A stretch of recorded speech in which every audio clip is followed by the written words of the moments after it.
বাচ্চাদের সামনে কখনো এই কাজগুলো করবেন না, তাহলে বাচ্চার চরিত্র নষ্ট হয়ে যাবে।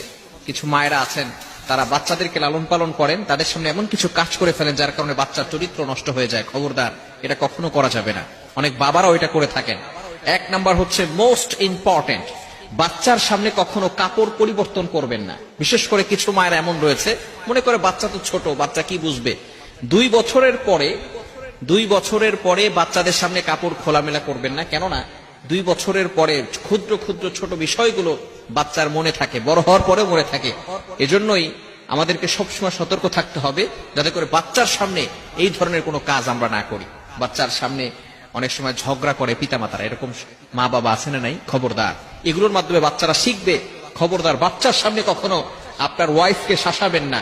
আপনি মনে করছেন এটা আপনার স্ত্রী, সে কিন্তু একজনের মা, আপনার সন্তানের মা। এজন্য অবশ্যই তাকে সম্মান করতে হবে, রেসপেক্ট করতে হবে। অনেক পুরুষ এটা বুঝেই না। এজন্য বাচ্চার সামনে কখনো মা বাবা ঝগড়া করতে যাবেন না। দ্বিতীয় নাম্বার হচ্ছে, বাচ্চার সামনে কখনো অন্যের সমালোচনা করবেন না, অন্যের গীবত করবেন না। তাহলে বাচ্চার হিংসা বেড়ে যাবে, বিদ্বেষ বেড়ে যাবে, মানুষের প্রতি হিংসা বিদ্বেষ তার ভিতরে থাকবে। এজন্য অবশ্যই অনেক মা বাবার এমন রয়েছে, বাচ্চা সামনে আছে, বাচ্চার সামনেই তারা অন্যের সমালোচনা করে, অন্যের গীবত করে। খবরদার, আল গীবাতু আশাদ্দু মিনাজ জিনা, গীবাত ইজ হার্ডার দ্যান ফরনিকেশন। গীবত হচ্ছে এমন একটা গুনাহ যেটা জিনার থেকেও মারাত্মক গুনাহ। যদি কোনো ব্যক্তি জিনা করে, ব্যভিচার করে, সে ব্যক্তি আল্লাহ তাআলার কাছে তাওবা করলে আল্লাহ তাআলা তার গুনাহ ক্ষমা করে দিতে পারেন অথবা দিবেন। কিন্তু কোনো ব্যক্তি যদি গীবত করে, যার গীবত করা হয়েছে, সে যতক্ষণ পর্যন্ত ক্ষমা না করবে আল্লাহ তাআলাও তাকে কখনো ক্ষমা করবে না। এজন্য খবরদার, বাচ্চার সামনে কখনো অন্যের সমালোচনা করবেন না। নাম্বার 3, তৃতীয় নাম্বার হচ্ছে, বাচ্চার সামনে কখনো ছোট ছোট আমরা প্রতিশ্রুতি দিয়ে থাকি, মিথ্যা প্রতিশ্রুতি কখনো দিবেন না। বলি যে বাচ্চা, অনেক সময় আমরা এটা বলি, তুমি এটা করো তাহলে তোমাকে একটা সাইকেল কিনে দিব। খবরদার, এই ধরনের মিথ্যা প্রতিশ্রুতি বাচ্চাদেরকে দিবেন না। তাহলে আস্তে আস্তে বাচ্চাও আপনার প্রতি বিশ্বাস হারিয়ে ফেলবে যে বাবা তো এটা বারবার আমাকে বলেছে কিন্তু কখনো কিছু দেয় নাই।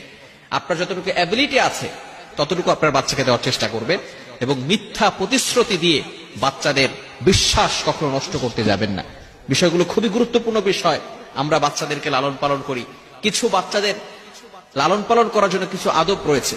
মনে রাখবেন, শুধু সন্তানের পিতামাতার প্রতি দায়িত্ব বিষয়টা এমন নয়, বাবা মারও কিছু দায়িত্ব রয়েছে সন্তানদের প্রতি, যাতে করে এই সন্তান আস্তে আস্তে বড় হওয়ার পরেই সে ইসলামের পথে চলে আসে, সঠিক পথ সে চলতে পারে এবং সে আদর্শ শিক্ষা পায়।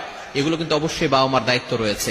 অনেক সন্তানকে বাবা মা ছোটবেলায় যেভাবে ইচ্ছে সেভাবে লালন পালন করেছে, বড় হওয়ার পর এখন ফোন দিয়ে বলে, হুজুর আমার মেয়ে আমার কথা শোনে না, আমার ছেলে আমার কথা শোনে না। সে বিভিন্ন ভাবে বখাটা ছেলেদের সাথে চলাফেরা করে, আমাদের কোনো কথাই সে শুনতে চায় না। মেয়েদের ব্যাপারে বলে যে সে পর্দা করতে চায় না।